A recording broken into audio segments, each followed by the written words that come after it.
पश्चिम बंगाल विधानसभा चुनाव प्रचार का आज आखिरी दिन है। राज्य में पहले चरण में बम्पर वोटिंग हो चुकी है। अब दूसरे चरण का मतदान 29 अप्रैल को होना है, जिसके लिए आज शाम 5 बजे प्रचार का शोर थम रहा है। बता दें कि इस फेज में 142 सीटों पर वोटिंग होनी है, जिसको लेकर चुनाव आयोग की पूरी तैयारी है। इधर राजनीतिक दल भी अंतिम समय तक अपना पूरा जोर लगा रहे हैं।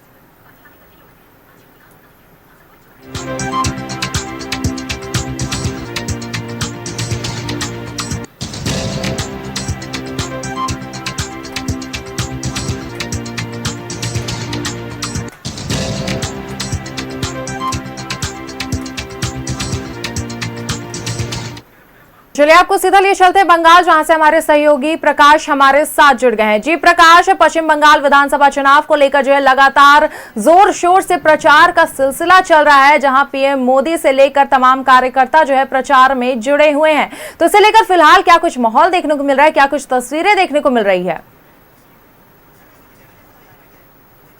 देखिए सवाल, अगर आज हम बात करें पश्चिम बंगाल का, तो आज पश्चिम बंगाल शाम 5 बजे जो शोर है वो थम जाएगा, भोंपू थम जाएगा। और इससे पहले जो भी बड़े दिग्गज नेता हैं वो अपनी जोर आजमाइश करते हुए, रोड शो करते हुए या नुक्कड़ सभा करते हुए आज आपको दिखेंगे। कई जगहों पर आज रोड शो का आयोजन किया गया है, साथ ही साथ नुक्कड़ सभाओं का भी आयोजन किया गया है। आरोप प्रत्यारोप का दौर तो पहले ही से ही चल रहा था, लेकिन इतना जरूर है कि बंगाल विधानसभा चुनाव जो है वो पूरी तरह टक्कर का चुनाव माना जा रहा है। कौन किसको पटकनी देगा ये कहना बड़ा जल्दबाजी होगा, लेकिन इतना जरूर है कि भाजपा ने जहां अपनी ताकत झोंक रखी है, वहीं टीएमसी भी किसी बात को लेकर वो पीछे नहीं हटना चाहती है। हर बात का जवाब टीएमसी के जो ममता दी है वो लगातार बीजेपी को दे रही है। जिस प्रकार से आरोप प्रत्यारोप का दौर चल रहा है, और कल हमने देखा है कि जिस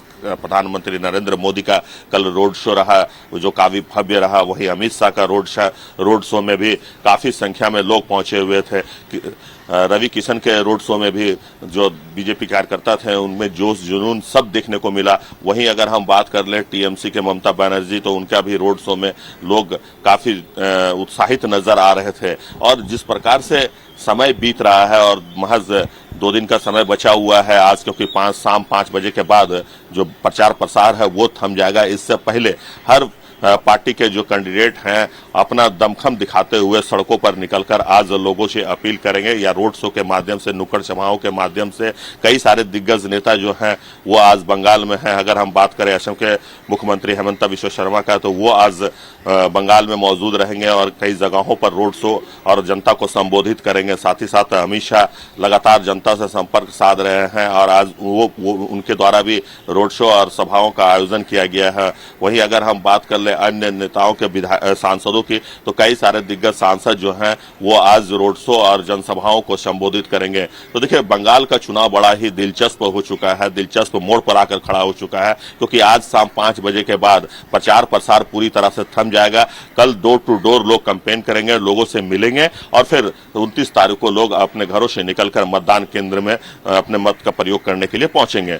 साथ ही साथ मैं तमाम बंगाल वासियों से ये अपील भी करेंगे अपने चैनल के माध्यम से कि आप घरों से निकलकर मतदान केंद्र में अपना मत का प्रयोग जरूर करें, क्योंकि एक वोट करे चोट वाली जो कहावत है वो कहीं सत्य होता है। तो इसलिए आप अपने घरों से निकले और मतदान का प्रयोग करें, क्योंकि पहले मतदान, इसके बाद जलपान चुनाव आयोग के द्वारा जो स्लोगन दिया गया है उस स्लोगन के माध्यम से भी हम लोगों से अपील करेंगे कि आप पहले मतदान करें, इसके बाद जलपान करें। वहीं अगर हम इस चुनाव को देखें पहले फेज और दूसरे फेज की, तो देखिए जिस प्रकार से पहले फेज में 90 से 92% का जो वोटिंग हुआ है, इसे लेकर दोनों पार्टियां उत्साहित है। न केवल टीएमसी बल्कि बीजेपी के साथ साथ चुनाव आयोग भी काफी उत्साहित दिख रहे हैं कि कहीं ना कहीं चुनाव आयोग जो है लोगों को घरों से निकालने में सफल हुई है। और जिस प्रकार से वोटिंग हुई है उस वोटिंग को लेकर बीजेपी जो है वो कह रही है कि हमारे पक्ष पे ये मतदान हुआ है, वहीं टीएमसी का कहना है कि हमारे पक्ष में मतदान हुआ है। तो जिस प्रकार से उत्साहित है दोनों पार्टियां, तो इसे देखते हुए दूसरे फेज में भी वोटिंग परसेंटेज बढ़ने की आशंका जताई जा रही है। और अगर दूसरे फेज में वोटिंग परसेंटेज बढ़ता है तो ये फायदा किसको पहुंचता है, किसको नुकसान होता है, ये तो 4 तारीख को पता चल ही जाएगा। लेकिन इतना जरूर है कि वोटिंग परसेंटेज बढ़ने से पार्टियों के साथ साथ आम लोग भी खुश हैं, क्योंकि जिस प्रकार से बंगाल में ये कहा जाता था कि वोटिंग परसेंटेज में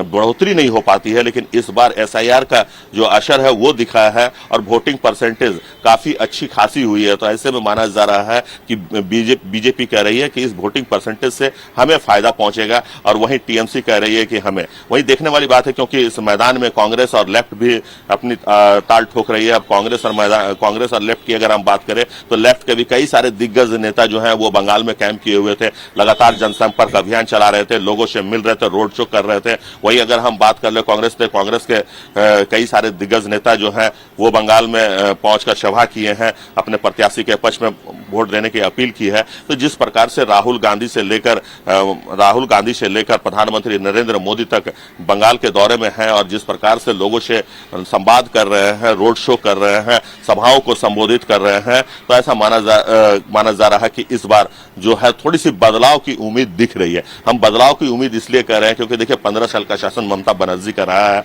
और ऐसे में लोग चाहते हैं कि बंगाल का विकास और बेहतर हो, इसलिए लोग बदलाव चाहते हैं। अब बदलाव को लेकर लगातार बीजेपी ये कह भी रही है, और बीजेपी हो चाहे कांग्रेस हो चाहे लेफ्ट हो, सभी पार्टियां जो हैं वो टीएमसी को घेरने में लगी हुई है। वही टीएमसी का कहना है कि कोई बदलाव नहीं, बल्कि एक बार फिर बंगाल में टीएमसी का राज होगा, दीदी का राज होगा। जिस प्रकार से दीदी लगातार काउंटर की जा रही है बीजेपी और कांग्रेस का या लेफ्ट का, तो उसे देखते हुए लोगों में भी काफी उत्साह देखा जा रहा है। हर चौक चौराहे पे राजनीति की बात की जा रही है, चाहे वो चाय की टफरी हो, चाहे वो होटल हो या खाने का कोई जगह हो, जहां भी आप जाएंगे हर जगह जो लोग बात कर रहे हैं कि क्या चुनाव का क्या रुख है, किस तरफ चुनाव जा रहा है। तो देखिए लगातार हम लोगों से संपर्क भी कर रहे हैं, हम लोगों से जानने का प्रयास भी कर रहे हैं कि इस बार के चुनाव में कौन किसको पटकनी दे सकता है। तो लोग इस पूरे मुद्दे पे साइलेंट है, क्योंकि वोटर जो है वो साइलेंट है, किसको वोट देंगे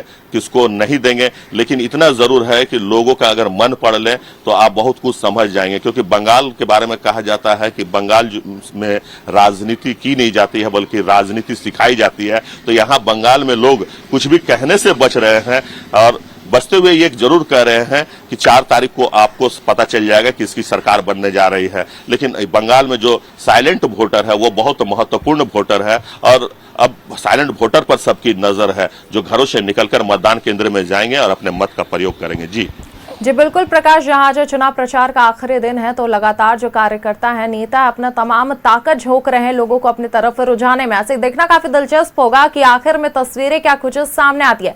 फिलहाल हमारे साथ जुड़ने के लिए और तमाम जानकारी साझा करने के लिए बहुत बहुत शुक्रिया।